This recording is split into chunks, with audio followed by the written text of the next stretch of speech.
this meeting of the Parks, Recreation, and Arts Commission to order at 5:37 p.m. Would the, and here's Dr. Opuda.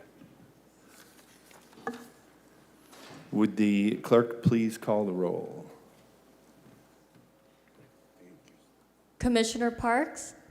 Present. Commissioner Barraza? Present. Commissioner Singh? Commissioner Singh would be absent. Commissioner Cummings? Present. Commissioner Miller? I'm here. Commissioner Opuda? Present. Commissioner Vang will be absent. Vice Chair Dolan? Present. And Chair McCoy? Absent. Okay. We have a quorum. Thank you. We will now, please join me in the Pledge of Allegiance. Everybody please stand. I pledge allegiance to the flag of the United States of America and to the republic for which it stands, one nation, under God, indivisible, with liberty and justice for all. We look so much alike. I want people to think I'm you.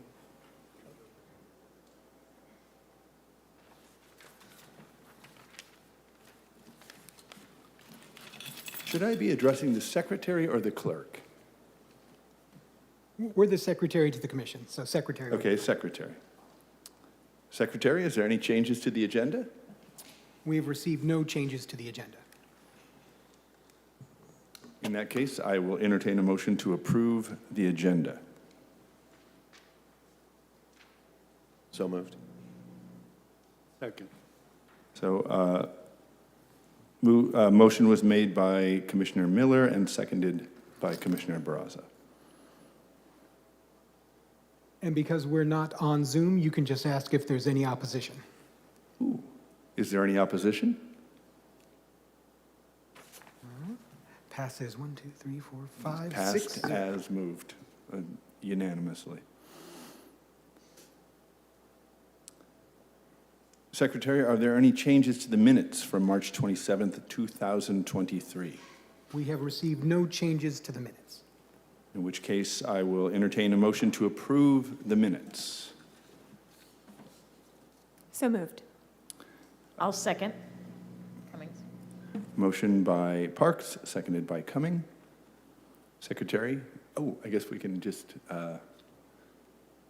what's the correct statement here? Sorry. Is there any opposition? Yes, is there any opposition? In which case, I think this is approved. 6-0. We will now move on to subcommittee reports. This item is a discussion item for the commission, and no public comments will be taken related to this item. Does the Cultural Arts Plan Subcommittee have an update it would like to provide to the commission? No update at this time, but I'm wondering if we could get an update during the administration's comments about where we're at with that, because I thought we were going to see it on the agenda tonight, and then it's not. So if that would be possible, that would be great. Thank you. Does the Parks Master Plan Subcommittee have an update it would like to provide to this commission? We would like to report that there will be a meeting scheduled in May. Thank you. And pardon me, Chair Dolan, I just want to point out that the Outreach Committee, 6C, it's listed on the agenda, but that committee has been dissolved, Right. and we do need to get that removed from the agenda. Thank you. You That stole being- my thunder. Yeah. That being the case, we will now move on to member reports and comments. As a reminder, this is a time for commission members to report anything they feel important for the public or commission to know, but it is not a time for discussion. Commissioner Barraza, any comments? Mr. Chairman, I want to inform the commission that this past weekend, I had the opportunity to enjoy the beauty and the greenery of the park. I took my family, I had a family celebration. I also want to point out that on Easter Sunday, Unfortunately, there were other parks that could not handle that crowd. And that's an indication, of course, of the tremendous demand and need for more parks. But I do want to also say thank you to the staff of the Parks and Recreation Department for the wonderful work they do, all the workers, to upkeep that tremendous area of green space that we have in our city. Thank you. Thank you. Commissioner Opuda, any comments? Not at this time. Commissioner Parks? Not at this time. Commissioner Miller? Nothing for me, thanks. Commissioner Cummings? I would just like to recognize that Earth Day is coming up, and we are aware that there are a number of activities taking place throughout Fresno and the region, and that would be either on the 22nd, which is a Saturday, or during that week. So kind of be on the lookout. There are a number of park activities. I know Inspiration Park, particularly in Fresno, is having an informational sort of activity that includes activities for kids. So happy Earth Day. Thank you. I have no comments, so we will now move on to City Administration and Parks staff reports and comments. Good evening, Aaron Aguirre, Parks Director. Just wanted to highlight, thank you, Commissioner Barraza, for bringing up Easter Sunday. Easter Sunday is always a big holiday in the city of Fresno, specifically in the Parks Department. We did receive a number of patrons coming into our parks. Woodward Park and Roding Park, both Saturday and Sunday, did reach capacity, even with all of our steps, to accommodate everybody. I think we were able to accommodate most people. Unfortunately, Sunday we did have to turn some away that they were able to return later. But all in all, the park was in great condition. I was stationed there Sunday afternoon, actually from the morning to the afternoon, and Mr. Chenevere to my left was at Roding Park to make sure, we were introducing ourselves to the patrons, and more importantly, just highlighting the upgrades to the park, having the restroom attendants there, the constant staff picking up trash, and just, letting them know what services were there and how to get a hold of us if needed. So that was great. And then one last thing, I just wanted to highlight the park rangers. That's something that we've talked about. Last week, our first class came into the city of Fresno, so they're going through the training process. We do have a few more going through the background, awaiting those folks' arrival, but that program is starting, and we anticipate that later this June to start seeing out in our parks. On the cultural arts update, the administration as well as the Parks Department are continuing to review the subcommittee notes, and we will have an update here shortly. Thank you. Thank you.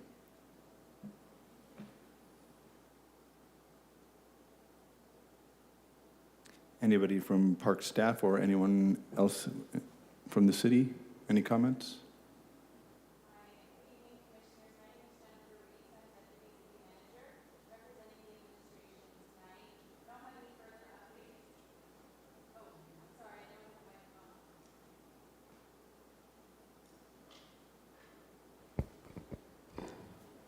Is it working? Okay. Yep. Sorry about that.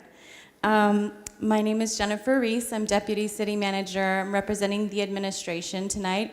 I don't have any further updates, but since it's my first meeting here in person, I just wanted to introduce myself. Thank you. Thank you. Mr. Chairman, could I ask a quick question? Please. I wanted to know, I know that a lot of work has been done regarding the cultural arts plan, and I wanted to know what the timetable is. Maybe it's going to get covered later on today, but I wanted to know when the draft document is going to be available to us, commissioners,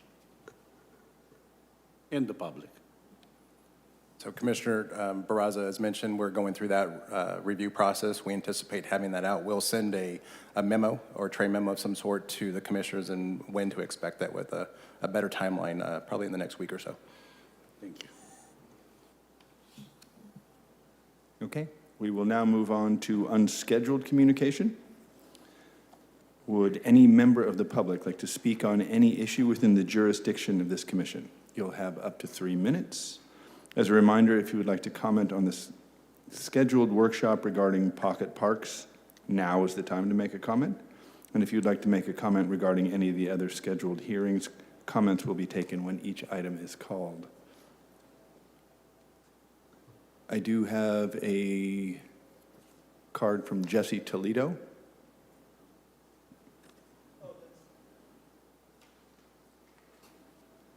Do you want to speak on unscheduled communication or another item on the?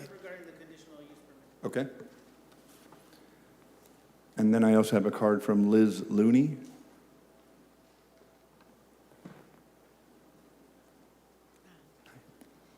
Thank you. This is in regards to the Cultural Arts Plan draft. Mr. Barraza, you asked when it would be made available, and I heard the response from the staff, city staff, saying it would be made available to the 9-person commission, but I did not hear you say it would be made available to the public. So when will it be available to the public? I attended a town hall meeting at Fresno High School last fall, and I was assured that anyone who attended that meeting or any of the town hall meetings would be given a copy. And of course, they collected all of our contact information. So what is the response to that? City Attorney, can I answer that question during this process? Okay. We will get that out for public comment. I was referring to when that would come out. I would let the commissioners know, but that will be a public document that all residents will have an opportunity to read as well as provide input. And how will we have a copy of it? We will have a couple of different formats. We'll actually have it electronically. We'll have a link that we'll have on our website, and then we will have paper copies available in various locations. Various locations, can you be more specific? I don't know right now where they're going to be located, but on the website, we can definitely let you know where those hard copies are available. And so you won't be emailing it to people who attended the town halls?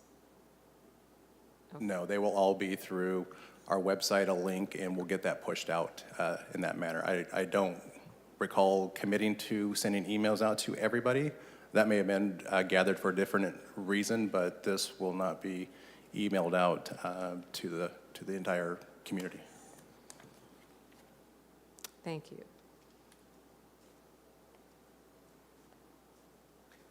And anyone on Zoom, now would be the time to raise your digital hand for unscheduled communication.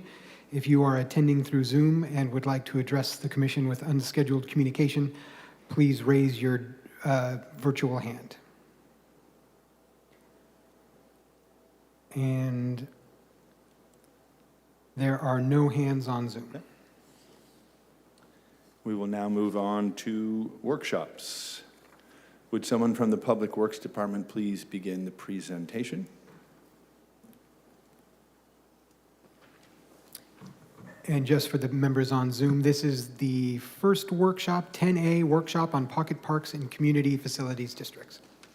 Mr. Chairman, I just wanted to point out, with your permission, on the agenda at the very end, there's a date of May 15th when there is a hearing and a workshop scheduled on the parks, the cultural arts plan. So it's on the agenda, and just to inform the public that it's already scheduled. That wasn't covered right now, so I wanted you to be aware of that because I know there's a lot of interest on that document. Thank you, sir. Okay, again, this is the workshop on 10A ID 23-597 on pocket parks and community facilities districts. All right. Good evening, Commissioners. I'm Scott Mosier. I serve as Public Works Director, and pleased to be with you this evening for 2 workshops as requested by the Commission. This first workshop is in regard to pocket parks in community facilities districts. I believe the Commission received a presentation from the Parks Department about some other pocket parks that we have throughout the city.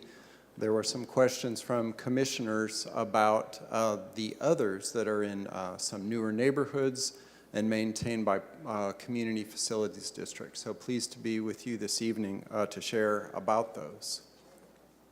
All right, and we're going to see if we've got the clicker, the technology working successfully. This may not be working. If we can go, City Clerk, to next slide.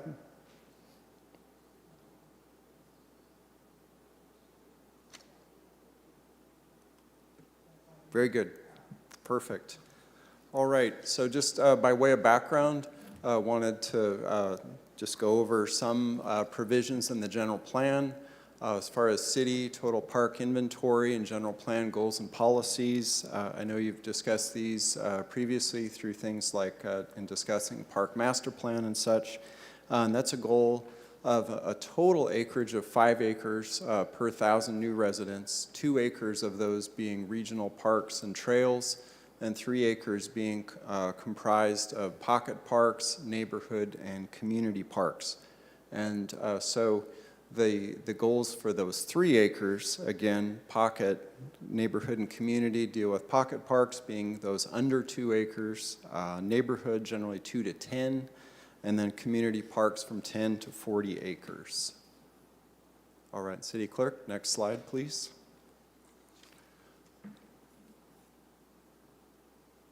All right, and that goal actually was changed through the general plan update around 2014. Prior to that time, the City of Fresno's goals for green space was just simply 3 acres per 1,000. So the general plan actually increased it from 3 to 5. The city does charge development impact fees upon new residential development to achieve those goals. And the impact fees that the city assesses, cover 2.4 acres out of that 3. And the goal being 2.4 acres to be developed for neighborhood and community parks, and 0.6 acres per 1,000 new residents for pocket parks in the city. And these happen through new residential subdivisions, maps that are processed, and then constructed, designed and constructed by the residential home builders. So just again, a little bit of background on how we've gotten to where we are and where we're going. Prior to 2016, when the fees were last updated, our development impact fees reflected the old general plan goals, which were simply 3 acres of green space per 1,000 new residents. We had developers prior to that time who would construct pocket parks. They would receive credits against their development impact fees for those pocket parks. And you'll see some of those in the slide presentation. But after 2016, what was decided by the city through the work of the administration, the city council, lots of outreach with the development community, is that our fees would simply address the neighborhood and community parks. The developer fees would go towards those types of amenities and those facilities that would be enjoyed by kind of the broadest spectrum of the public. The pocket parks tend to be utilized much more so by residents within that individual neighborhood. And so the pocket parks were removed from the development impact fees. They are rather what we would call an exaction, and every new subdivision of 50 homes or more, 50 lots or more, are required to dedicate land to the city and to create that open space with no credit, no reimbursement from the city for that. That's simply a requirement to install new pocket parks in the neighborhoods. And how much is that? 0.6 acres per 1,000 residents. That's a little bit, maybe not a ratio that we're familiar with. So basically for every 100 homes, it's a little over 8,000 square feet. Typical subdivision, you might see let's say we have 200 homes in that subdivision, we'd see about 1/3 of an acre for that pocket park. So enough space to kind of throw a ball around, gather as a family. Some of those facilities have play structures. They will have benches, tables. Some have trash cans within them. So let's move on and see more of those. City Clerk, next slide. Thank you. All right, and so they're required to construct those. But then let's get to the community facilities district aspect. The city of Fresno has, for many years, taken the position that we cannot afford, as a city, we cannot afford to take on these new neighborhoods into the general fund, just given all of the vast needs within the community, whether we're talking parks, streets, other facilities. So every new neighborhood must either annex into the community facilities district to pay the cost of all the maintenance needs of that neighborhood, or they form a private homeowners association and develop essentially a gated community. So the vast majority do want to have public streets. Pocket parks are city-owned parcels. They are publicly maintained. They're open to everyone. It's a city-owned property. And they annex into the community facilities district. So a little background on those in the slide presentation. These are allowed for under both state law. They're also known as Miller-Roos districts, meaning that these are a special tax in addition to your regular property tax that's paid that goes towards things like police, fire protection, park maintenance, of course, and other services. The homeowners have a special tax, and those dollars are collected for things like the street repairs within the neighborhood, paying the street light power bill, concrete repairs, and all the landscape buffer around the perimeter, and it also includes the pocket parks, those that are developed by the developer. So that's required before they can actually go forward and record a map and sell homes. The developer votes on that. It comes before the city council. They annex into the district, and that sets a maximum amount of that tax per year. And then there is an escalator on that. Typically, that's 2% or the CPI index, the consumer price index, whichever one is higher, that annual assessment will go up. The dollars, legally, they cannot be used anywhere else. The funds are not commingled in the general fund. They're not commingled anywhere. They're actually collected into a special community facilities district fund, and they're actually tracked by each individual subdivision. As a city, we cannot say we have a lot of money in this neighborhood, we've collected more, we have needs in this other neighborhood, we can move it over there. No, each one is a distinct entity. The dollars are firewalled for that specific neighborhood, for those specific facilities.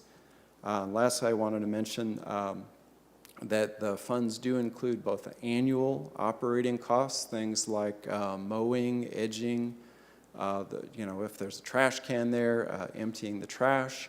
It includes those, and it also includes future reserves for future replacement. So let's say we have a pocket park or a CFD park that has a play structure in it. 20 years from now, that should not be a Measure P type of project to replace that, or a general fund project to replace it. That would be a community facilities district, a CFD project, very much like a homeowners association where people are, an association, they're paying annual dues, their costs, those are collected up, and they say, well, we've collected enough, now it's time to, repave the street and the gated community. The CFD works in a very similar manner. So we do foresee future CFD capital reserve projects to replace play structures. We have dollars we collect to replant trees so ensuring that the urban forests, those that are planted, that there's a means that eventually it becomes diseased, gets to the end of its life, that there's money there being collected to then replant and keep this in a very sustainable situation. We have 69 CFD maintained pocket parks throughout the city, and that's growing, again, through the ordinance that our city council has adopted that requires those that go in. And once again, last bullet point on this slide, there's no general fund or Measure P funding being used to maintain these facilities. So then, City Clerk, next slide, please. We'll just take a quick look at some of these, and It's a little bit tough to see on the smaller screens, commissioners, before you, but we do have CFD maintained pocket parks in all 4 quadrants of the city. This is southeast Fresno. We have a pretty significant number of locations, a lot of those being in kind of the growth area in the east central part of the city, closer to areas like Fowler and Shields, along Armstrong, Temperance corridors, and then also with the newer subdivisions in the southeast area. And a couple examples that you see on screen. The top image that was developed by Granville Homes in the Fowler Shields area. And the one at the lower end is actually part of a linear greenway. This is in the Church and Sunnyside area. And that one, it's still doing well. There are dollars available in the CFD account. It's proving to be a sustainable model. I did want to add, a vast majority of these are also bid out to private contractors. The city does self-perform and maintain some of these locations, but vast majority are outsourced. Next slide, please. This is Southwest. I'm sorry, Scott, you mean the ongoing maintenance of these parks is outsourced? Yes, Okay. that's correct, the ongoing maintenance. But the oversight of them is of course still the city. We, if we're hiring outside landscape vendors, we bid those out. Competitive process. Currently, we have 2 vendors providing that service on CFDs. We have a weekly mow contract, and then we also have a monthly service, because we have some areas like the landscape buffers. They are funded in the CFD for a 30-day maintenance cycle, and then all the pocket parks, they're on a weekly cycle going through, and that funds things not just your mowing, edging, and blowing, but fertilizing, aeration, care. Again, tree trimming is actually included in there, and a much better cycle than we're able to achieve currently on our city street trees and urban forest. Southwest Fresno, we only have 2 in this quadrant currently. The photo there shows one near the Clinton and Cornelia area. But again, that's a growing number as we have more tentative subdivision maps coming in and that area growing. Next slide, please. Northeast Fresno actually has a smaller number of CFD pocket parks as well, because a lot of this area developed actually before pocket parks became required and before that green space. We do have a number of attractive neighborhood and community parks in the area. Even the Copper River development actually dedicated and has a CFD for a neighborhood park. It's over 2 acres, Copper River Park. That's why you don't see that on the pocket park map. But not as many of this smaller class of park in Northeast. Next slide, please. Northwest Fresno, and so basically Northwest and Southeast currently have the most. So Northwest, there are a couple photos just of examples. On the top is near Grantland Roberts. That was known as the La Ventana development that has a linear park through that area. And then the lower one, that's a newer pocket park that does have a shaded play structure, seating areas, landscape and turf around it. And that's near the Barstow, Garfield, Barstow, Grantland area. So with that, again, just wanted to be responsive to the commission and any questions. And next slide, City Clerk, if you could. Thank you. I have a couple of questions. Thank you, Scott, for your presentation. I know when you were talking about the CFDs, do the homeowner associations have the same type of requirement? I thought I was hearing that there were 2 separate ways that new developments can have their pocket parks funded, either through the CFD or the homeowners association. But I didn't hear more detail on the homeowner associations and how that works in terms of funding ongoing maintenance and all those sorts of things. Absolutely. So for homeowners associations, so they still pay the same development impact fees that just a non-gated, non-HOA would pay. So every new home, even in an HOA, they're still paying towards the cost of new parks, like our larger neighborhood and community parks.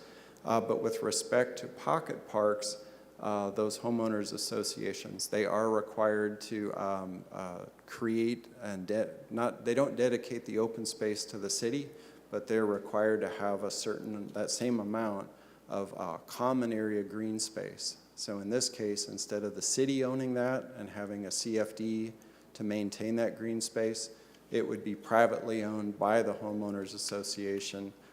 They're collecting their annual assessments. They're hiring their own vendor, taking care of it in the same way that they would take care of a private community room, clubhouse, whatever on-site amenities that they have. But yes, they would still be required to dedicate open space to serve the immediate neighborhood.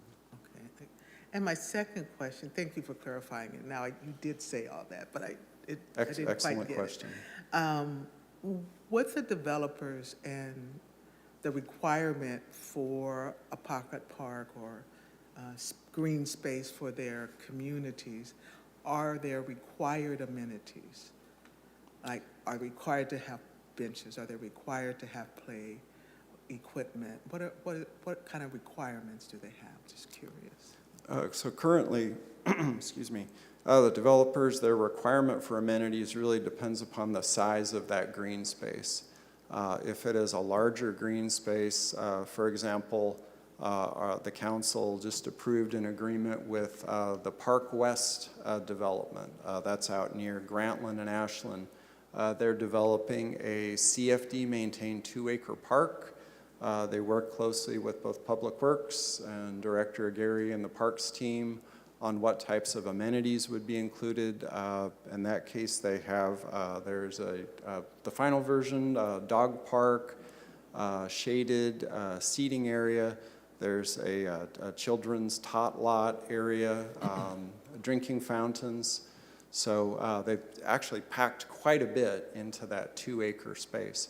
However, in some cases, that pocket park is much smaller. For example, the minimum size neighborhood for a pocket park is 50 homes, and at the ratio 50 homes is only 4,000 square feet. So in that case, that's typically just grass, trees, and a couple benches. So it can range from fairly simple to other CFD maintained parks. We have one going in by Lennar Homes out near Shields and Temperance with a basketball court as part of that. So they're meeting some good community needs through that. A lot of walking trails, but it just really varies. If it's a very small pocket park, very minimal, but some of them, as you approach 2 acres, can have many more amenities. But they're not necessarily required by the city. Sounds like it's up to the developer and the city kind of working together to determine what. There is definitely, commissioners, there's definitely a partnership on that with the developer, and of course, all of those tentative maps and projects come then before the Planning Commission for approval. And having been involved in those for a number of years, there's quite often a dialogue. Sometimes the Planning Commission will in fact request, can you add some additional amenities to this space? Thank you. Any other comments by any of the other commissioners? Or questions? Mr. Chairman, I think she wants to say something. Sure, Go ahead. thank you.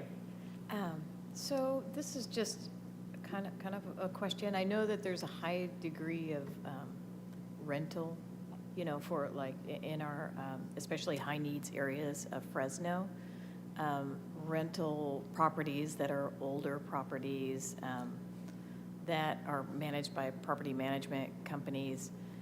And I know this is a little bit off, but is there any, so when a property management company manages multiple properties throughout, let's say, Southwest Fresno, is there anything in place to promote, especially if there's going to be restructure on any of those facilities, green space, like an incorporation of some level of green space in already established locations.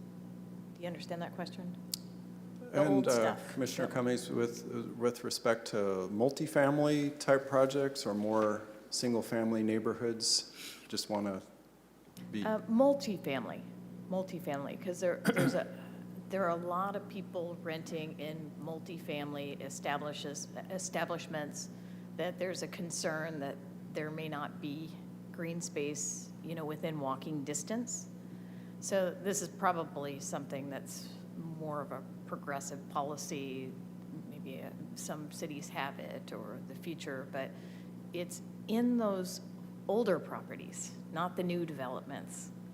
Are there any policies in place to encourage or incentivize for green space, the creation of green space within those areas?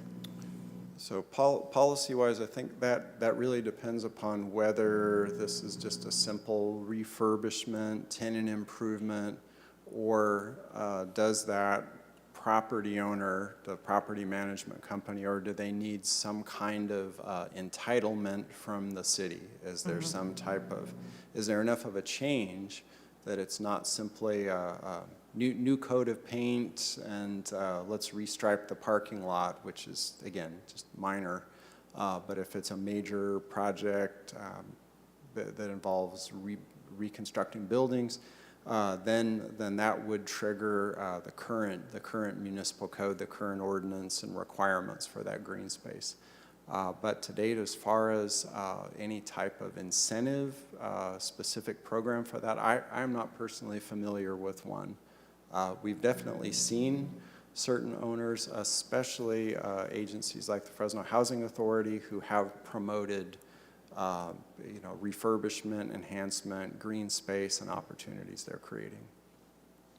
Thank you for answering that question, because I really like the structure of the incentives to create the pocket parks and the requirements. I think that's really great for new construction. I'm just thinking about all of those folks that live in kind of the old facilities, and you wonder how it is that we're going to bring up the neighborhood in respect to green space, and I guess the future parks and acquisitions would be a good idea.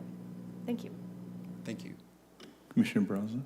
Thank you, Chairman Dolan. A couple of questions. One, there used to be some vacant land at Orangewood and Church of an area that a developer earmarked for a park.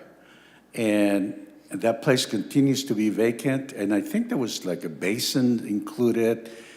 But what is the latest on that project? Again, funds were provided by a developer, so something should have been built there.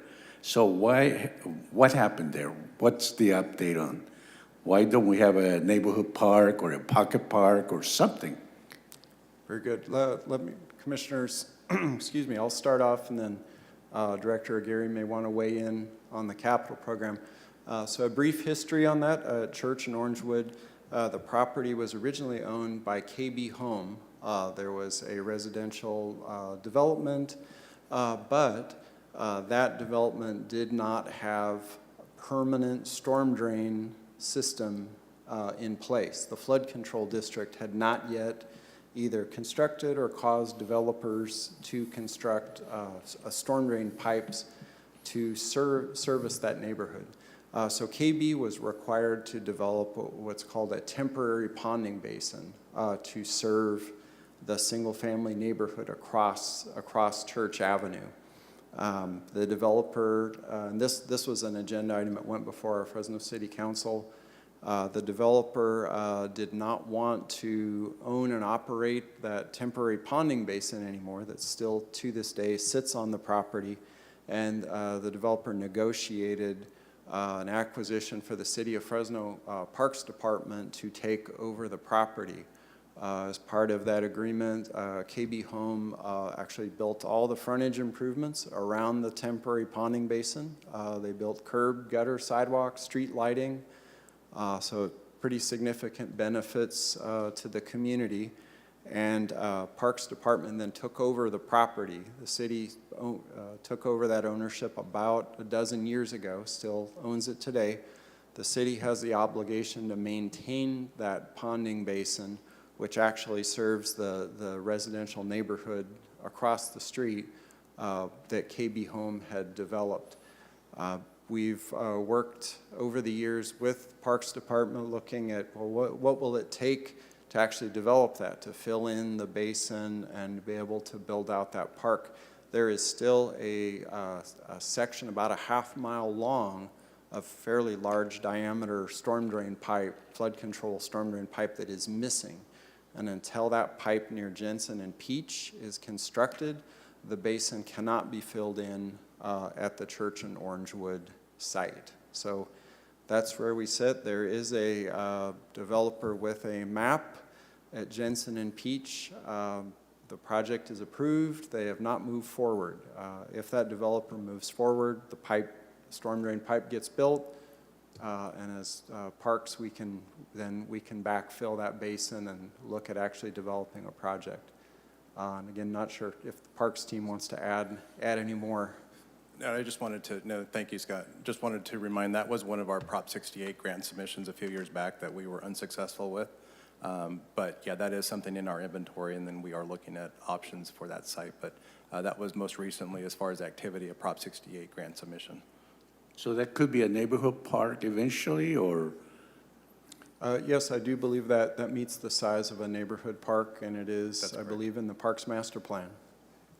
And then the other question, community facilities districts, are they limited to new development? What tool is used when the area is already an existing neighborhood? Can they create an improvement district of some kind to bring a park? I know we have Measure P now, which is excellent, but it's good to know about the options. That's another excellent question, and yes, that is a tool that is available. The annexations we normally do to the community facilities district are extremely routine because the developer owns all the land. There are no registered voters residing in the district. It's just raw land, and there's one ballot, and it comes before city council, and it's done. Under state law and the city's code, so if there are more than 12 registered voters residing in this area to be a CFD, then it actually becomes a registered voter election. So there is a process. The city of Fresno actually attempted that process for Inspiration Park. There was a time period when the city, everyone, we were in the midst of the Great Recession. There was a desire to build the park, but it was a great concern about how it would be maintained. And so the city council decided to initiate that process, drew a boundary about 1 mile around Inspiration Park, and asked the homeowners, asked the residents if they wanted to form a CFD to pay for maintenance of the park. It was about $48 a year, and it would have had an escalator on it. And so we went through that process. It only received about 21% support. To pass, it needs 2/3 under California state law. But that option is available, and we have processed a few Mello-Roos districts where they did have 2/3 vote, and they move forward. So it's an option, but there is the cost of conducting basically a special mailed ballot election. It has all the steps to it. It has three action items before the city council. There's opportunity for proponents to make an argument for, opponents to make an argument against. They all get published in a printed election materials, and there's actually an election day where then the city clerk has to then count those ballots. And again, then there's a declaration of election results. So again, 2/3 majority would be required for that to pass. Thank you. Thank you, Mr. Chairman.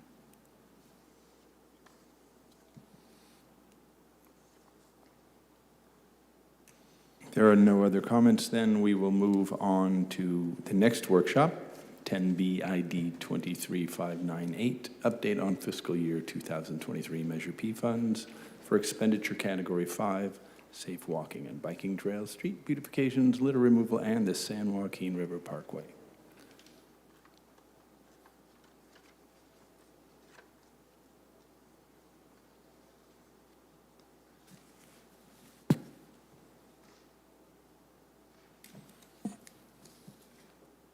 Good evening, Commissioners. Once again, Scott Mosier, Public Works Department. Our City Clerk's pulling up the presentation slides, and we should be seeing that shortly.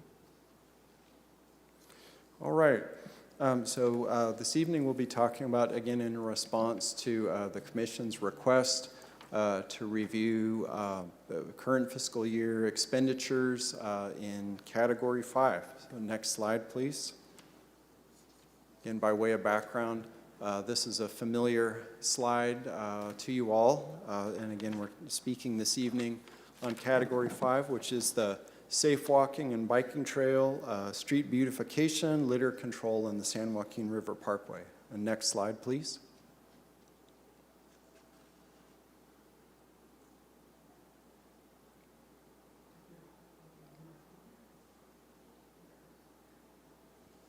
Very good. And if we can go one more slide, please. All right. So out of that category, expenditure category 5 actually has 3 very distinct categories. It's a little bit different than things like category 1 has, a 50% minimum for highest need neighborhood, but it's not an exact 50-50. Category 2 is for new parks that has that distinction. 3, the youth and seniors. 4, cultural arts. Well, in 5, 47% goes into the safe walking and biking trails sub-program.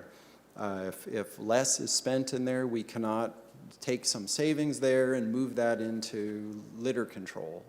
Or we can't take savings in the San Joaquin River Parkway category and move that around. They're very distinct percentages, very distinct categories that the city tracks separately. So 47%, that includes trail development, that's all aspects, design, construction, all the soft cost, urban greening of existing trails, the planning and design work.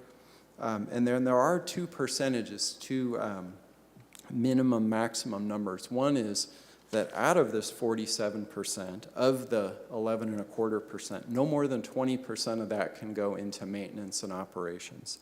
And then there's a minimum number that is that out of what's in this category for trail development, that no less than 25% go into the priority network as defined in the active transportation plan. Next slide, please.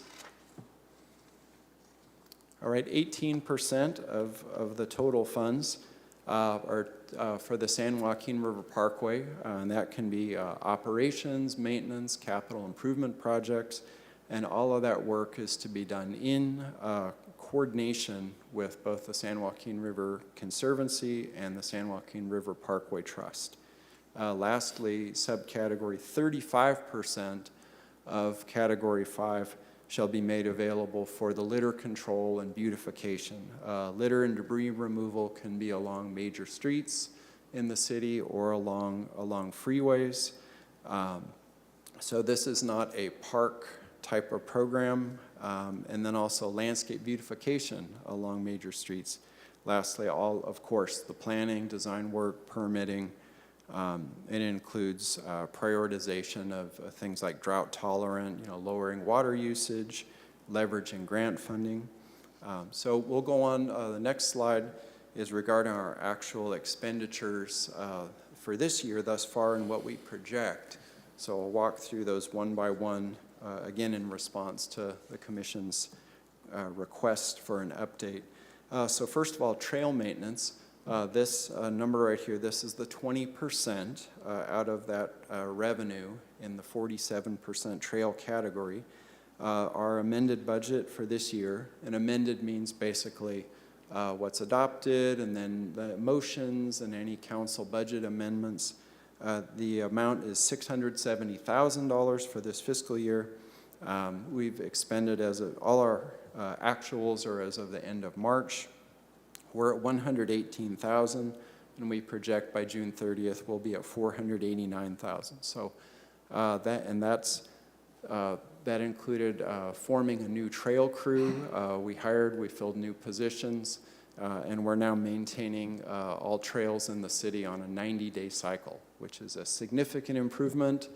At best, we hit twice a year prior to Measure P. In some fiscal years, we got one cycle in per year for maintaining trails, which is not the best. So we're at a 90-day cycle, positions are filled. And there was some delay just in the recruitment process. Our personnel services department has been great with that, but sometimes in filling a position, for example, we have, let's say, a lead worker. Well, unless we had an outside candidate be the selected person, like a park maintenance lead worker may have been a promotion of an internal candidate. And through our municipal code and the rules for civil service type positions, so we fill that one and create another vacancy below, and now we need to backfill and hire a laborer. So it takes a little bit of time to ramp up, but we are there now, and you can see the spending is in place. Second project on the list is a large capital improvement. It is the McKinley Avenue segment of the Midtown Trail. Again, this is in our safe walking and biking category. It was identified in the ATP as part of the priority network. And this is again on McKinley from Millbrook Avenue all the way out to Clovis Avenue. And there are slides coming up that highlight the Midtown Trail. Budget amount is $2,061,800. Here you can actually see we're projected to actually expend zero of that total this fiscal year. Total budget on the project is $7.5 million, and the reason is we've had to delay our bid process and award into the next fiscal year. It's taken us about a year to get our granting agency, Caltrans, through Federal Highway Administration, to approve the project labor agreement that our Fresno City Council adopted. So that created a little delay in the project, but the funding is there, and that will be proposed to be carried over as far as the Measure P funds into the following fiscal year. Next segment project is also part of the Midtown Trail. So the budget adopted by the City Council had $750,100 for the segment on Shields, and that actually is fully encumbered for construction. We bid and awarded that contract. That's the beginning of the Midtown Trail near Blackstone and Shields and heading east. So that's now underway. Next project is also entering the construction phase. This is Barstow Protected Bike Lanes. That's another category within safe walking and biking trails that the Measure P language includes. The budget amount was $1,091,400, and you can see in the report projected expenditures about $975,500, and that's Measure P funding out of a total of just shy of $2.9 million on the overall project. That'll develop protected bike lanes on Barstow all the way from Blackstone Avenue to Fresno State at Cedar. And so that will get rolling here this spring and into summer with construction. Next slide, please. Next one addresses an urban greening component, and I would love to be here reporting to you that we had made more headway, but we've had some delays just due to our own vacant positions and just an influx of other dollars and the need to really plan out this effort. This is the council approved in the budget $100,000 for urban greening along our ATP trails. So basically what's envisioned here is a project to add additional trees and irrigation to support them along some major trails within the city of Fresno. So our team, we plan to propose that rolling into next fiscal year budget, and that's a great opportunity. Sometimes we have great opportunities to receive trees, for example, in partnership with, let's say, CAL FIRE, Tree Fresno. We have opportunities to receive trees, but maybe there's no funding for irrigation work to set those up, or maybe the project needs to leverage some other dollars. So here's a great opportunity for that, and we do plan to address that next fiscal year. Next item is in the litter control beautification category. The adopted budget from the council included $1.2 million of Measure P for street beautification projects. And we've expended about $97,000, and we project $400,000 by June 30th. Similar situation, we're going to be needing to carry those over to the following fiscal year. This includes things like tree planting. Some of the corridors identified, for example, are the Cedar Avenue corridor, Shaw Avenue corridor, within, for example, Council District 4, that'll have a pretty significant amount of tree planting, irrigation work, and mulch for those areas. Second to last on this list, the Beautify Fresno program, and that's led by Mark Standriff, Director for Beautify Fresno. This fiscal year has a budget of $1,190,000 for the program. Actuals at the end of March is only $240,000, and projected year-end $455,600. And again, that's been a hiring situation of just the sheer amount of positions, recruitments, the private sector market, less people perhaps seeking positions, and then also the whole dynamic with promotions that may occur. If you have an internal candidate who's the best one, they move up, and then we need to go backfill that position. But again, that program is getting fully on track. Lots of cleanups throughout the community on major corridors. And lastly is one where I would love to be here with having made more headway, but I feel that we're on the right path with this. This fiscal year budget for the San Joaquin River Parkway, $1,681,400. We have $103,000 of actual, and then $150,000 of projected expenditures. But so relatively minor work. Restroom repairs have been made.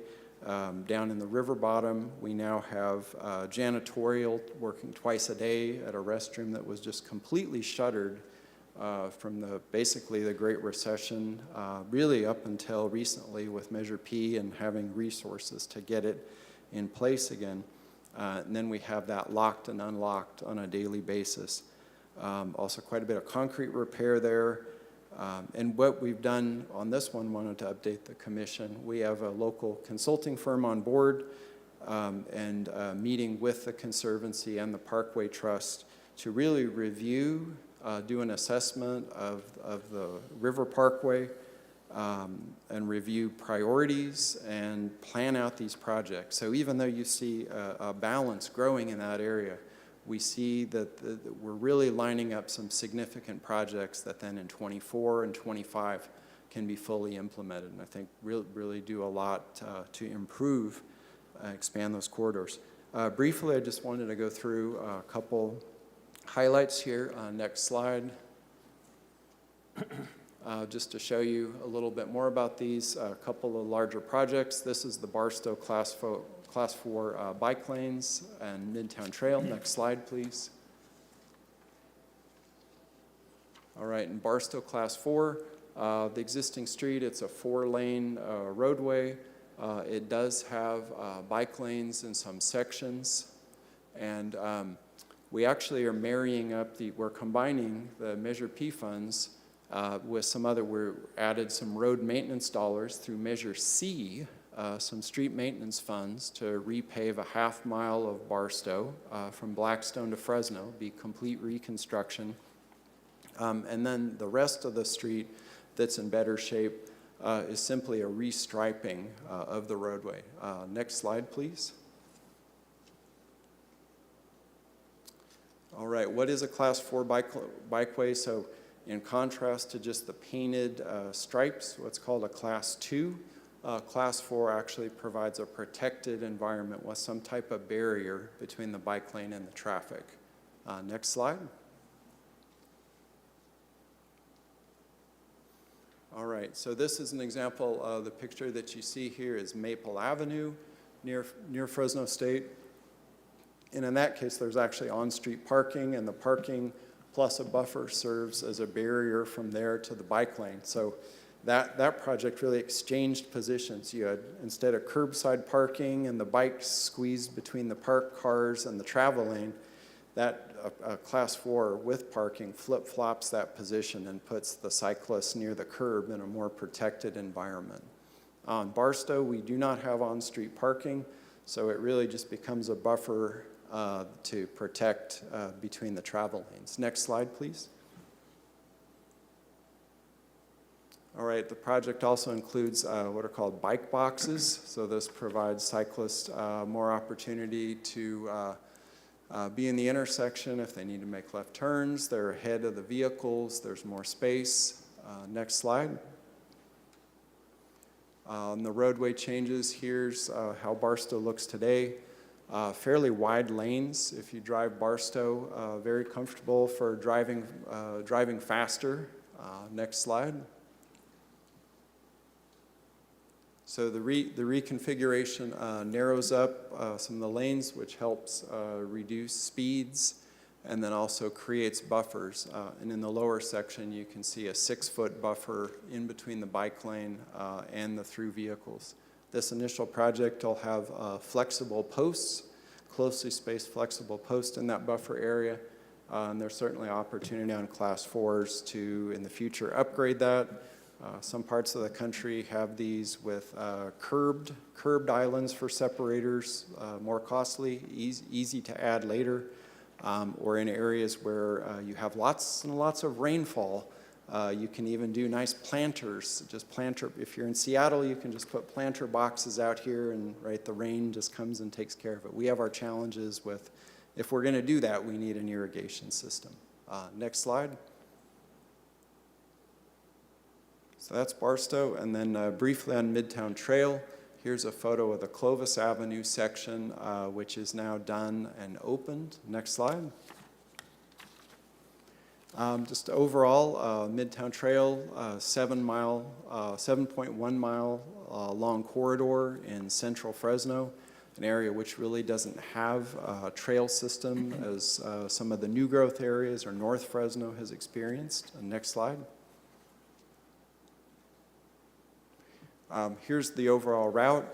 On the upper left corner, that's Blackstone and Shields, Manchester Center, heading east on Shields along the Fresno Irrigation District Canal System, actually through the county in the Mayfair area, down to McKinley, and then along the canal that runs continuous on McKinley, all the way out to the airport to Clovis Avenue, and then up. It's now built from McKinley to Shields. And we're partnering with the city of Clovis. That's still an unfunded project to fill the gap, but the goal is to then bring that across Clovis Avenue and tie into the Clovis Old Town Trail. So you'd have a continuous system. Actually, you could go from Manchester Center all the way up past, Airport, Sierra Vista Mall, Old Town, up to the community college, shopping, Woodward Park. You can reach all those areas with the system. Next slide. We've broken it up into 5 segments for construction delivery. Here you can see total funding. It's actually a significant project, $21.9 million. We did talk about 2 of them that have Measure P funding for partial, but the vast majority of that funding, pretty close to $19 million. Next slide, please, comes from federal grants, air quality grants, state active transportation program grants, Measure C for trail funding, and we have a Caltrans contribution actually for some work near the freeway at Shields and 41. Next slide. So segment 1, and we'll be brief in wrapping things up here. Blackstone to the Manchester traffic signal, that's in construction. The last piece that we'll actually develop is under the 41 to get through the freeway interchange with the ramps and such. That'll go in 2025. Next slide. Segment 2, Fresno to First Street, is now open for use. That's on the south side of Shields. Next slide. Segment 3, we're working a lot with Fresno County. This also was delayed about a year, getting our grant agency approval to use the project labor agreement that our city council adopted and executed with the Building Trades Council. So that will take us from Shields down to McKinley, and we're now set to go out to bid on that project. Next slide. Segment 4 is the longest segment, all the way along McKinley. Same thing, we talked about that earlier. Lots and lots of stakeholders on this project. Next slide, segment 5, Clovis Avenue. Again, that piece is complete. Again, lots of stakeholders. We even needed to get approval from the FAA for that trail being kind of, within the flight path towards the airport. Next slide. And with that brings us to the end of the presentation and update on expenditure category 5. Staff were available for any questions. Any member of the commission have any questions or comments? I have comments. This is so impressive. This is really impressive for a number of things. One, I can't imagine the coordinating and negotiating with the different stakeholders. I mean, we see the result, but I can't even imagine what is going on the back end to get all of this done. And also just the bike lanes, it's like, that's life-saving. As I'm looking at that, I was like, this is going to save lives from people getting hit by cars. That's just mostly what I wanted to say, that this is very, very exciting and impressive. Thank you. Thank you. I have a couple of questions. First, kind of a more general question, and then I wanted to ask a few questions about the Parkway. So going back to the slide that had the Parkway funding on it, I think I heard you mention actually a few times throughout this. Let me back up. Thank you so much for this presentation. It was fantastic. Throughout, you mentioned the issues with vacancies and in hiring and promoting within. And I'm wondering if the Public Works Department has given any thought to how you could contract with or grant out funding to increase the city's capacity to do some of this work with nonprofit organizations or other community benefit groups. Is that a possibility, and has any thought been given to that? Absolutely. We are exploring those potential avenues. We have already utilized a lot of outside consulting services for the work. In some cases, we've faced the challenge of something being delayed because even though we're going to outsource, we have vacancies in the group that does the outsourcing as well. But there may be opportunity indeed for other community groups. If so, we would certainly work through some type of RFP or solicitation process just to open that up for different groups and organizations. But we are exploring that, and for example, with areas like let's take the San Joaquin River Parkway funding, we're really trying to focus right now on just identifying the highest needs with our partners at the Conservancy and the Parkway Trust, plan those, prioritize, and execute. And on the one hand, having that amount of funding built up can be not seen as positively, but yet on the flip side, we do have then the dollars in the fund that when that's identified, we can then move quickly. There's no delay in having to wait for the funding to build up. Now we're ready to go and deliver some pretty significant work. So a few questions about the Parkway. So of all the work that we do here, this is the area that I would say I have the most expertise in. So I've been working on Parkway issues since 2006. And in my day job, my responsibility is to raise money for operations of facilities like the River Center and to provide program services. So I have to tell you, when I see $1.6 million like available, it's like, oh my God, what do we need to do to get this funding out the door? Because there is a ton of need within the city of Fresno's, Parkway reach. I think it's like roughly 1/3 of the Parkway is within the city limits. So I know, and shout out to the Jensen restroom being open. I think that's a huge win and something I was very passionate about seeing happen. So that's fantastic. And the trail maintenance has improved significantly. So kudos, on all of that. I understand that that you have the consultant working on the assessment.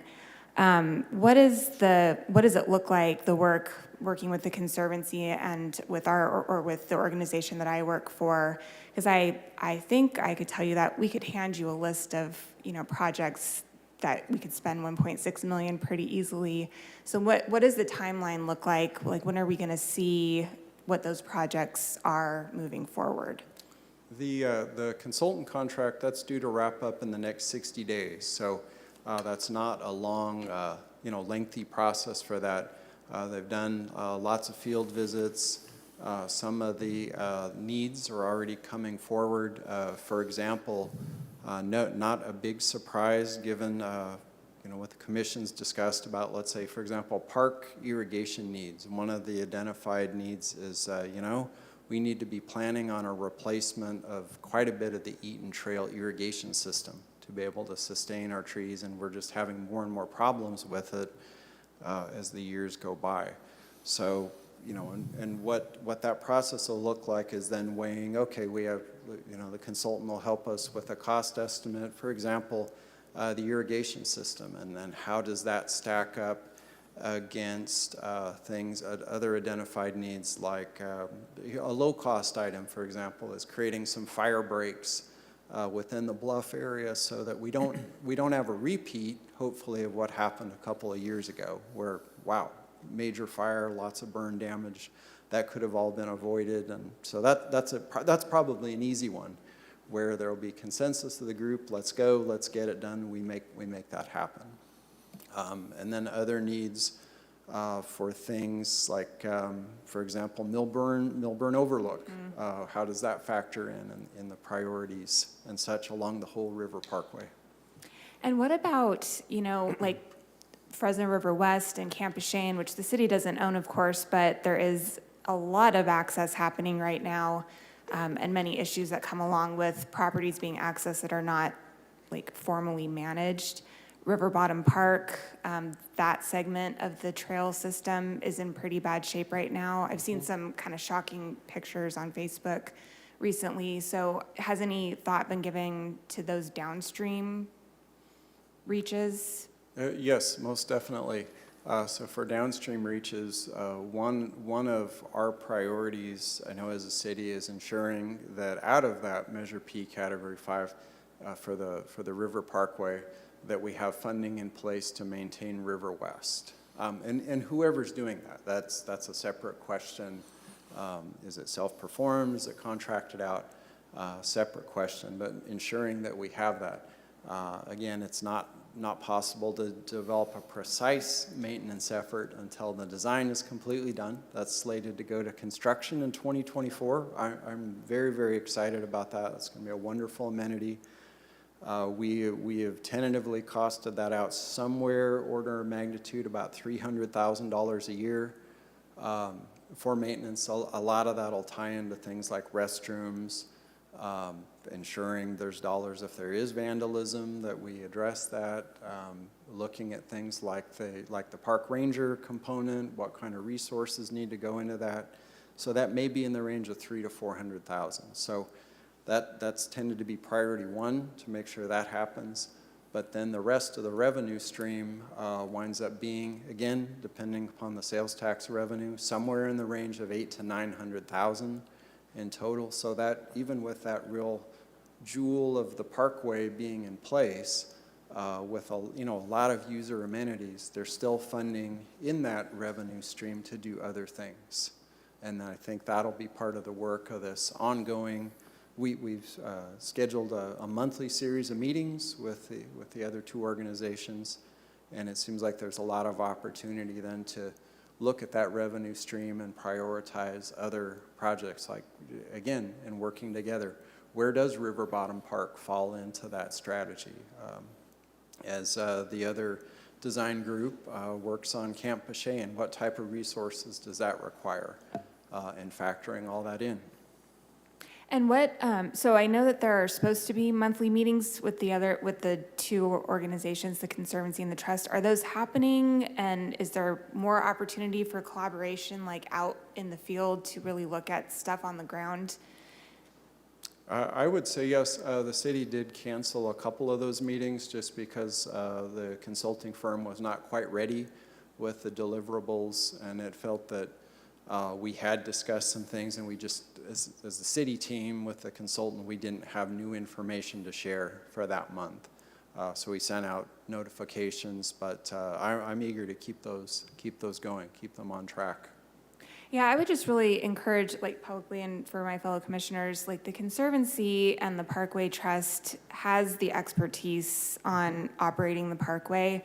And the city, you know, the city hasn't historically had resources for parkway operations other than the Eaton Trail. And again, such a great improvement on maintenance of the Eaton Trail, but I would really encourage you to rely on the expertise that exists within those organizations, because again, when you're someone that's raising money for this exact thing and seeing, you know, this funding sitting here, there's a lot of need. Let's get it, you know, out the door as soon as we can.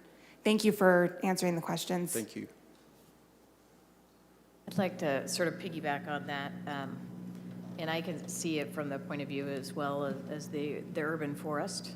And it just seems like, I think the city of Fresno is sort of screaming for this. Has there been consideration of the city considering like a hire for, you know, like an urban forester, someone who would actually manage projects specific to trails and trees and that connection between our parks, so that they're prioritizing these relationships with the public agencies and also the nonprofits that have considerable resources to devote to advance, you know, everything that's within this packet.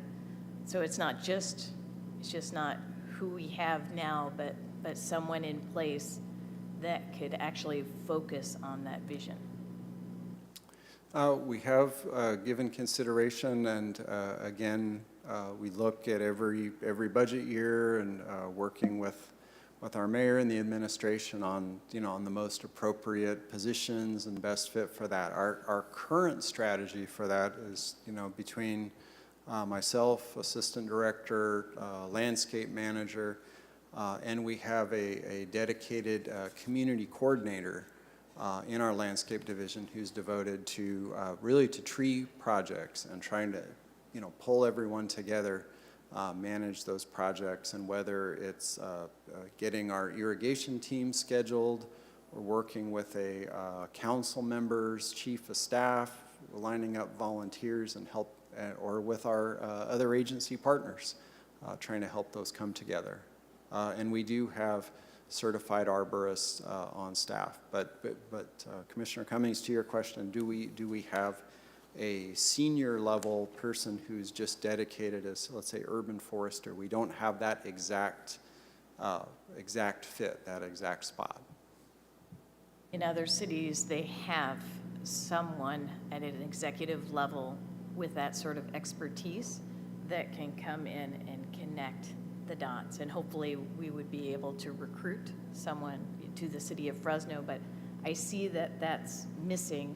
We can't cancel the meetings, you know, to advance these portions of the utilization of Measure P plus the general funds, and the community is just desperate to be able to be a part of this and to take advantage of the opportunity to be closer to nature. So I'm clearly an advocate of that, and thank you. Thank you. Mr. Chairman, I wanted to point out that it is very exciting to see all the wonderful projects in litter control, beautification, trails. One of the areas that I'm very concerned with is to make sure that all those resources are spread all over our city. That includes Southeast, South Central, and Southwest. One of the areas that I tend to see an absence of projects is trails on the southern portion of our city. And I know we have a few good examples. At Callow, I believe there was something new that came up. But it's very important that we're able to see that all residents of our city enjoy the benefits of Measure P. And it would be nice to see if there is a report where the allocation of resources is shown by councilmatic districts, for example. That will be very useful.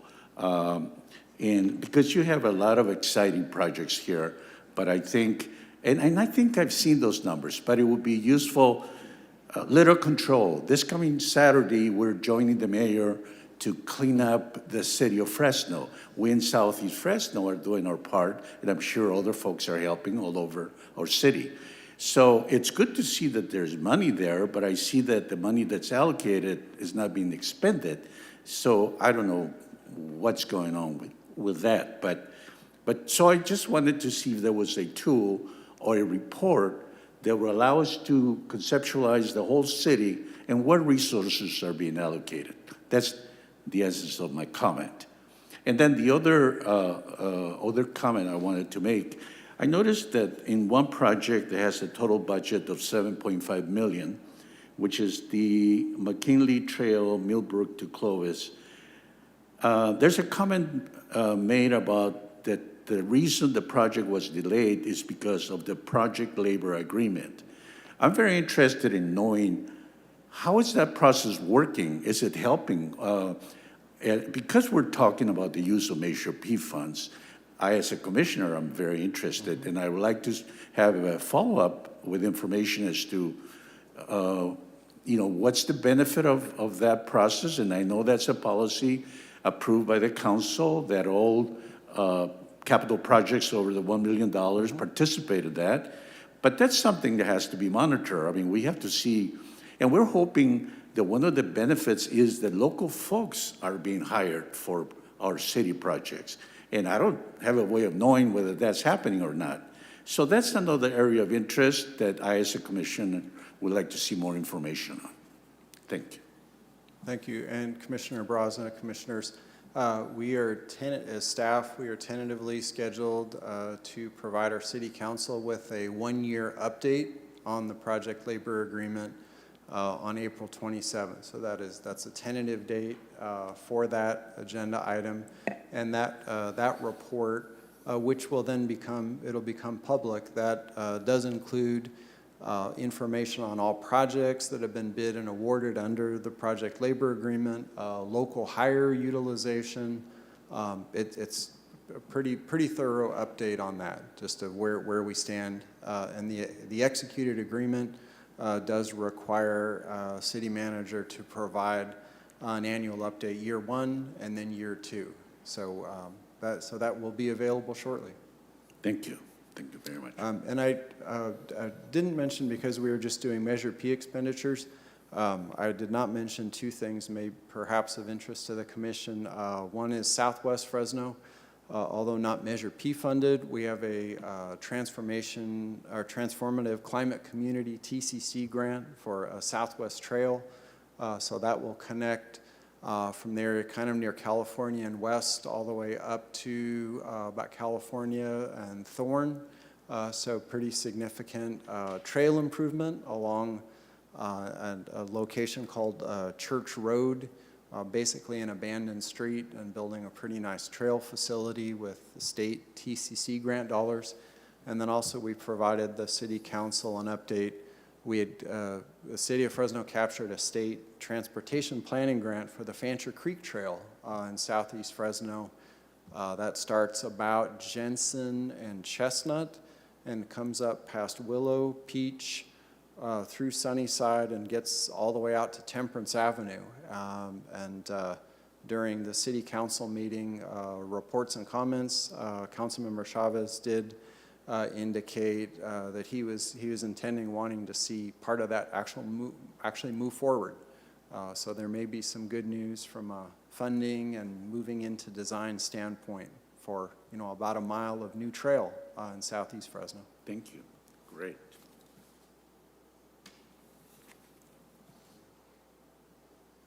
We will now move on to hearings.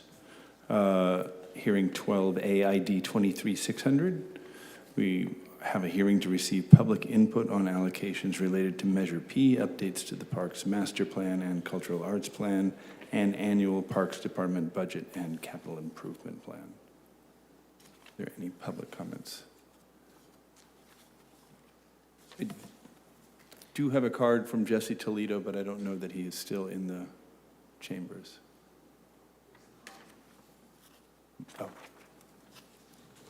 And to everyone joining us via Zoom, if you would like to address the commission on item 12A, that is the hearing to receive public input on allocations related to Measure P, updates to the Park Master Plan and Cultural Arts Plan and annual Parks Department budget and capital improvement plans, please raise your virtual hand now.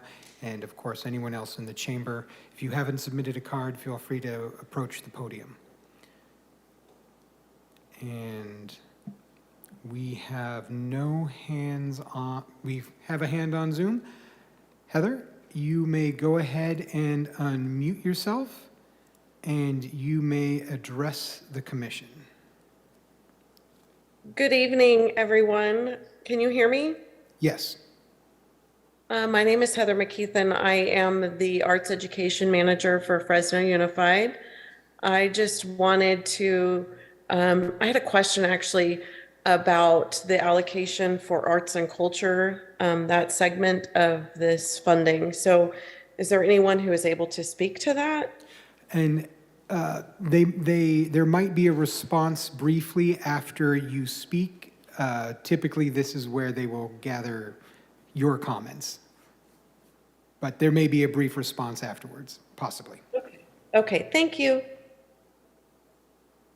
So go ahead and state your question. Well, my question is, do we have any specifics about the old arts and culture funding? I think that the one slide that I saw it on said that there was 12% allocation, but I'm not sure what the allocation is being spent on.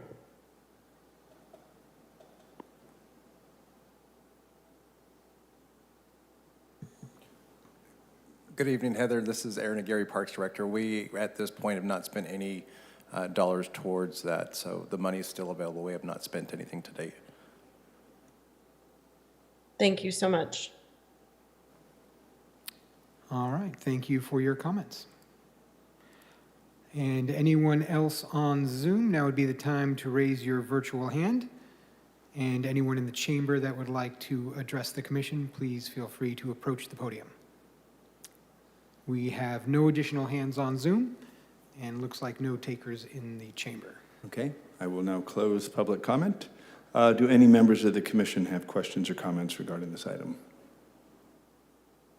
I have a clarifying question just about the agenda, and this kind of got addressed earlier, but I just want to make sure that we all understand. So after the adjournment today, there's an item for May 15th saying hearing, recommend the final draft cultural arts plan to the city council. And then under that, a workshop on the same date, which is a status update. Is that just an error? Okay. Yes, I think that's just something that needed to be updated that was overlooked. Okay, so May 15th will be the workshop. The hearing would be at a future meeting. We will confirm, but we'll update this, yes. Okay. Okay, we will move on to item 12B, ID 23624. Review and recommend establishment of 4 parks, after-school recreation community services positions, utilizing FY23 Measure P funds. 1 full-time projects administrator, 1 full-time program manager, and 2 full-time senior management analysts. Good evening, commissioners. My name is Blair Nelson. I'm the personnel manager at the Parks Department. Nice to meet you all tonight. If we can go to the next slide, that would be great.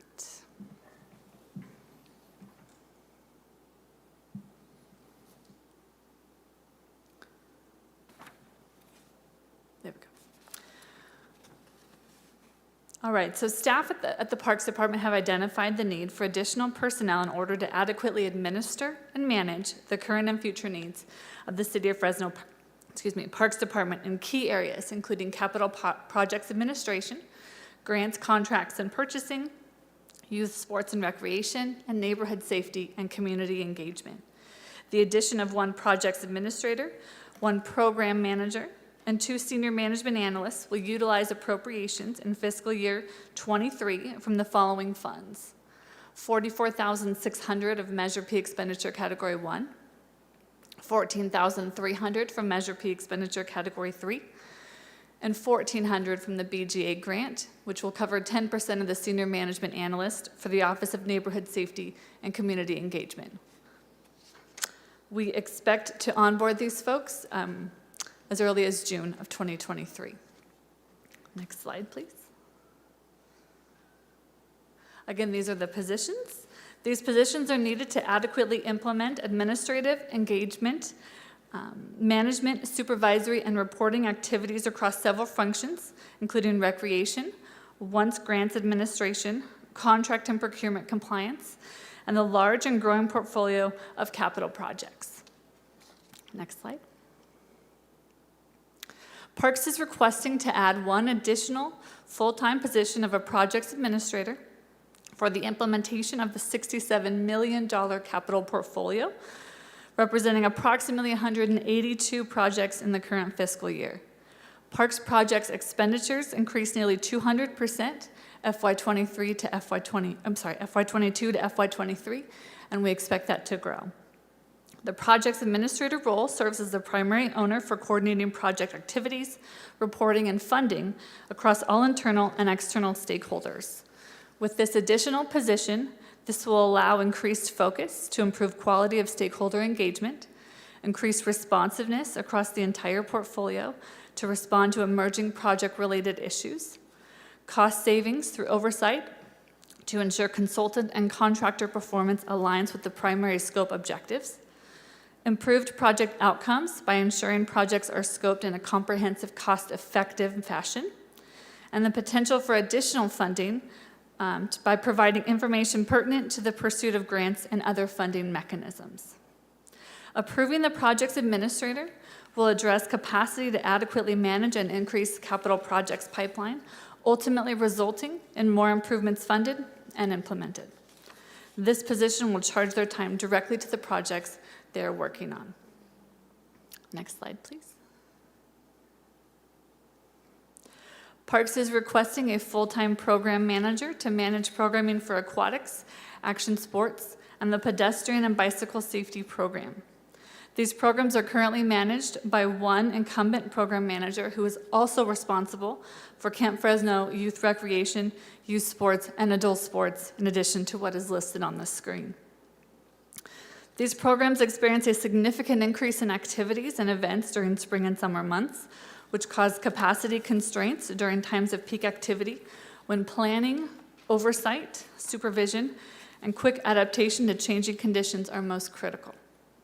The addition of this program manager is designed specifically for aquatics, action sports, and the pedestrian and bicycle safety programming to allow current operations to be sustainably implemented while identifying opportunities for improvement and expansion. Aquatics programming includes recreational swim and swim lessons at 10 city pools, up to 7 Fresno Unified School District pools, and 1 Central Unified pool, as well as CPR and first aid certification instruction for all lifeguards as well as the public, and a junior lifeguard program. Aquatics programming requires temporary and seasonal staffing of up to 150 employees. Action sports includes the Woodward Park BMX program and the pedestrian bicycle safety program. Woodward Park BMX holds USA BMX sanctioned races every Thursday night and Sunday morning, as well as practices on Saturday mornings. The pedestrian and bicycle safety program is a grant-funded year-round program with specific goals and strategies to help reduce the number of persons killed and injured in crashes involving pedestrians and bicyclists. This program includes classroom education, bicycle rodeos, community events, presentations, and workshops conducted in community areas with high numbers of pedestrian and/or bicycle-related crashes, including underserved communities, older adults, and school-aged children. The addition of the program manager will provide improved program oversight and staff development, improving overall quality of guest services. This position will be funded under Measure P Expenditure Category 3, Youth and Senior Recreation Programs. Next slide, please. We have a Senior Management Analyst for our ONCE division, or the Office of Neighborhood Safety and Community Engagement.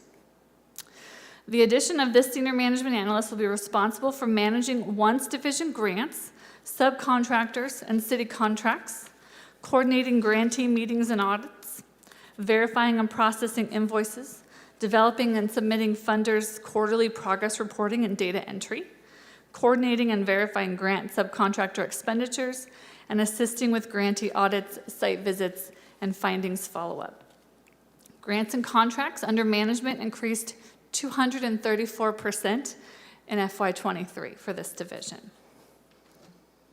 This position of Senior Management Analyst will be funded 10% out of the BGA grant funding, and future grant fund applications will include requests to fund the balance of the position. Until such grants are identified, 90% of this position will be funded from Measure P Category 1, improving and maintaining safe, clean neighborhood parks and playgrounds. Next slide, please. And the fourth position is a Senior Management Analyst for procurement. The addition of this Senior Management Analyst will work with staff responsible for procuring goods and services to prepare and route requests for proposals, or RFPs, through the procurement process on behalf of the department. There are currently 17 RFPs in the queue, and it is expected there will be more due to the volume of purchasing that occurs within the Parks Department. RFP workflow requires at least 63 identifiable steps, working with several other city departments, from concept to the award of the purchasing contract. Funding this position will enable the department to maintain compliance with purchasing requirements, develop processes and procedures to build capacity for purchasing with existing managers, work with purchasing to create templates for procurement that suit the needs of parks, and streamline the process. This position will be funded under Expenditure Category 1, improving and maintaining safe, clean neighborhood parks and playgrounds, with the 2% designated administrative delivery per Measure P. Next slide, please. At this time, the department would like to ask the Commission to recommend that City Council adopt the 8th Amendment to the Position Authorization Resolution number 2022-153 as part of the fiscal year 2023 mid-year review to add the 4 positions to the Parks Department. Thank you. Staff is available for any questions you might have. Would any member of the public like to make a comment regarding this item? You have up to 3 minutes. If anyone on Zoom would like to address the commission on this item, please raise your digital hand now. And any member of in the council chamber, if you have not submitted a card and would like to comment, please approach the podium at this time. And we have no hands on Zoom, and it looks like no takers in the chamber at the moment. Okay. Any member of the commission have any comments or questions? I have just a quick clarifying question. Sure. For the Senior Management Analyst for the ONCE program, could you explain how that position is going to be funded again? So 10% is already secured through the BGA grant program. And at the moment, 90% will come through Measure P, but we will look for other avenues via grants down the road to make sure that we can include that in some funding. And will that, the 90% come from the 2% administrative for that position?